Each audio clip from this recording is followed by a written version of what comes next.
tidak mengacu tentang caranya dan semacamnya, itu adalah perbuatan bid'ah. Karena Allah Subhanahu wa taala telah menurunkan Quran, telah menurunkan hadis.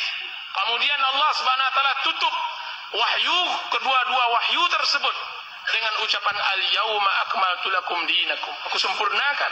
Kemudian ia tambah, ia kurangi, ia robah. Alangkah jahatnya ia. Bagaimana? Kenapa ulama kemarin kita mempelajari kenapa bid'ah itu lebih besar daripada maksiat?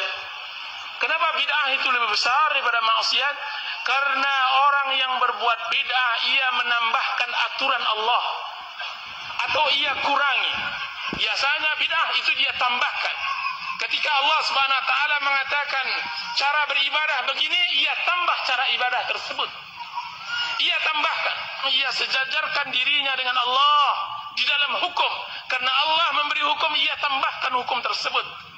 Sedangkan pelaku maksiat, kenapa ia di bawah berdosa bid'ah? Karena pelaku maksiat itu adalah orang yang jatuh terhadap perintah dan larangan tersebut.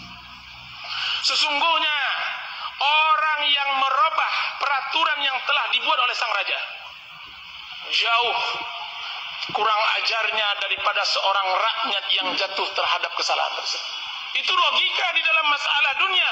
Bayangkan jika seandainya itu hubungannya dengan Allah Azza wa Jalla yang jauh lebih mulia.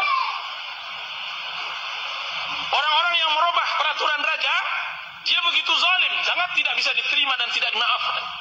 Berbeda dengan rakyat yang telah berusaha melakukan peraturan tersebut, akhirnya dia tergelincir. Itu mudah dimaafkan. Makanya bid'ah tidak dimaafkan sebagaimana dimaafkannya maksiat. Orang yang berbuat ibadah tidak sesuai dengan sunnah Rasulullah, rugi dunia dan rugi akhirat. Apa kata Allah Subhanahu wa taala dalam surat Al-Kahfi, "Qul hal nunabbi'ukum bil akhsarina a'mala." Katakanlah hai Muhammad, apakah mau aku kabarkan kepada kalian orang yang paling merugi? Lebih merugi daripada pezina, lebih merugi dari perampok, lebih merugi daripada koruptor. Yaitu apa? Alladzina dhalla sa'yuhum fil hayatid dunya wa hum yahsabuna annahum yuhsinuna sunah. Orang yang telah sesat di dalam beramal dan mereka menyangka mereka di atas kebenaran. Dan itulah yang ditafsirkan oleh seluruh ulama, mereka adalah orang yang berbuat bid'ah. Orang yang berbuat tidak mengacu kepada ajaran Rasulullah sallallahu alaihi wasallam.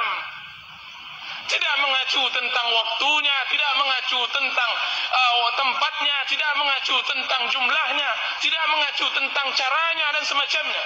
Itu adalah perbuatan bid'ah. Karena Allah Subhanahu wa taala telah menurunkan Quran, telah menurunkan hadis. Kemudian Allah Subhanahu wa taala tutup wahyu, kedua-dua wahyu tersebut dengan ucapan al-yauma akmaltu lakum dinakum. Aku sempurnakan. Kemudian ia tambah, ia kurangi, ia robah. Alangkah jahatnya ia. Bagaimana? Kenapa ulama kemarin kita mempelajari kenapa bid'ah itu lebih besar daripada maksiat? Kenapa bid'ah itu lebih besar daripada maksiat?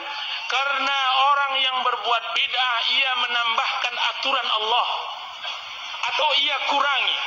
Biasanya bid'ah itu dia tambahkan. Ketika Allah Subhanahu wa taala mengatakan cara beribadah begini, ia tambah cara ibadah tersebut. Ia tambahkan. Berarti secara tidak langsung ia sejajarkan dirinya dengan Allah di dalam hukum. Karena Allah memberi hukum, ia tambahkan hukum tersebut. Sedangkan pelaku maksiat, kenapa ia di bawah berdosa bid'ah?